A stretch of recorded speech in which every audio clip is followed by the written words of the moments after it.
Okay, well, hey, Major Dad coming to you from the Great White North with media luffberry. Luffberry is a term we used to use when flying back several decades ago, flying supersonic airplanes. When you had a whole bunch of them in a very small portion of space, let's say, it's kind of a mothball of supersonic airplanes going like this in the air. They would call that a luffberry, and whenever you could, it's often wise to avoid those or take a quick killing shot and leave.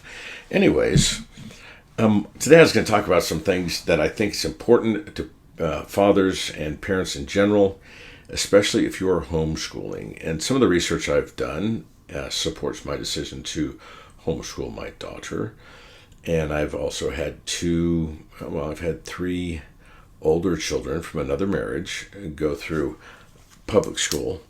And one of them got to go through public school, they went to a private school, and then they went to public school again. And if I asked them what they would prefer to study, to actually learn the most, he said, without question, homeschooling. So, the end of a dinner, glass of wine, yes. Anyways, class size. This may shock and amaze some people, but class size, some people say, well, 28, 32, no more than 35. Research and all the numbers that I will talk about come from research. Five kids, optimal class size, 5 children. And we have kids in classes of 28 and 30 and 32 and 35. Where's the learning? Another thing I looked at today, or I thought about today, is putting on my glasses and reading the list. Student-to-teacher ratio. Here's a good one. Well, I just told you, 1 to 5. Class size of 5, student-to-teacher ratio 3 is what it is. And the Socratic method of teaching, meaning when the kids come to ask you a question, you simply reformulate the question or guide them to ask a better question. No answers are given. You cannot answer their question. That's just prohibited. And it makes you a better parent and educator because you have to formulate the question to help them. So think about that. Oh boy, sorry about that. Yeah, who's not tired with kids, right? Shit, if you're not tired, you don't have kids. Like I said, 5-year-old and 6-year-old. A new acronym I thought of that I think's key, absolute, extremely important for homeschoolers is the CIC model, to where you nurture these traits: curiosity, imagination, and creativity. So creativity, imagination, and curiosity, and keep those things fanned. Keep the fire fanned on those, and learning will take place. The other thing I wanted to talk about, not to keep this too late, but anyways,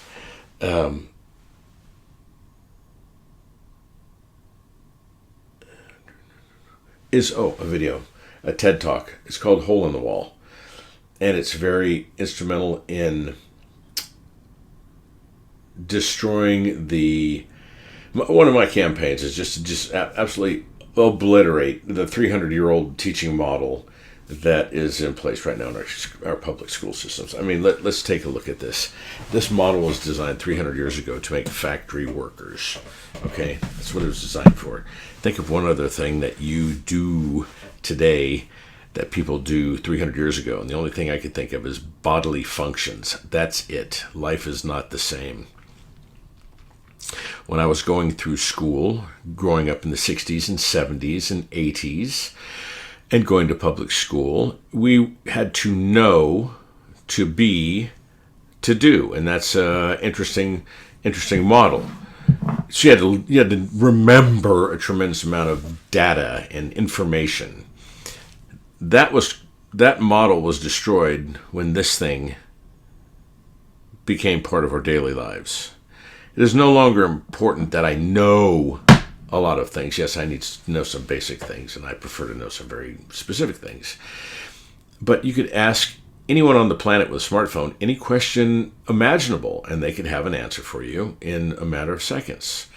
Of course, it has nothing to do with feelings. Hey, how do you feel? You can't ask the internet, or maybe one day you can. That would be funny. Anyways, that's the point. So, back to the hole in the wall. An Indian computer engineer in Delhi decided to conduct an experiment. And the local children, of course, India has a caste system. And I don't know if these are untouchables or not. Probably not untouchables, but definitely down in the caste system. This guy is a businessman, computer engineer. So there's a huge difference if you're looking at the caste system. Of course, he was not. Anyways, in downtown Delhi, he acquired a small wall or something, or used somebody's building, and was able to put a computer screen, a keyboard, and the computer everything was inside the building. Okay, so basically you walk by, there's a wall, there's a computer screen, there's a mouse pad, and a keyboard, and internet access. Okay, so there's internet access. And every day he would go by, and sometimes he would give them a tip or a hint on using the computer or using the internet. And at the end of like 9 months, he said most of the children, one, who did not speak English, now spoke fluent English, and two, were able to conduct any type of skill that a Western secretary could do in an office setting, which is quite remarkable since we're talking about 9 and 10, 11-year-old children. Then he thought he biased the test, and he went into the mountains, probably Kashmir, or I don't know exactly, but there's a lot of mountains around India, the Himalayas. And he went to a remote village, and he set up the exact same thing. Screen, computer, keyboard, mouse, camera, and Wi-Fi or satellite, whatever it was. He provided connectivity to the internet. And he left the children, who did not speak English either, a question. And it had to do with genetics, and it had to do with actual genome technical stuff, which is kind of interesting because my wife just read a book called CRISPR. I'll be reading that, and I'll talk about that. But anyways, back to India. He comes back in 9 months, and one of the first things that is expressed to him by one of the young girls in the village, who did not speak English initially, but does now, "Mister, your computer needs a faster processor." And to which he was, quite taken aback. And after talking with them, he asked about the question, and they provided him with an answer. So, one, they taught themselves how to use the computer. Two, they taught themselves how to access the internet and search, and a myriad of other things. Three, they taught themselves everything they needed to know. This is the bottom line. They taught themselves everything, language, everything. Once they get to this thing, there's no stopping the human mind. That's just the way it is. So think about that. AI is in your future, I'm sure. Maybe in mine. And then one last topic. You guys has good conversations. Is startup. Oh,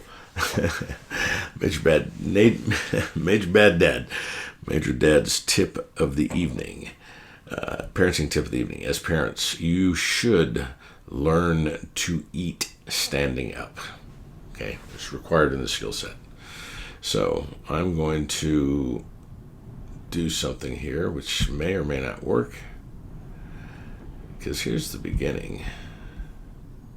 And I know they, no, I don't make money here, not yet, but anyways, the ending's cool. I like the music, so yeah, no royalties for me.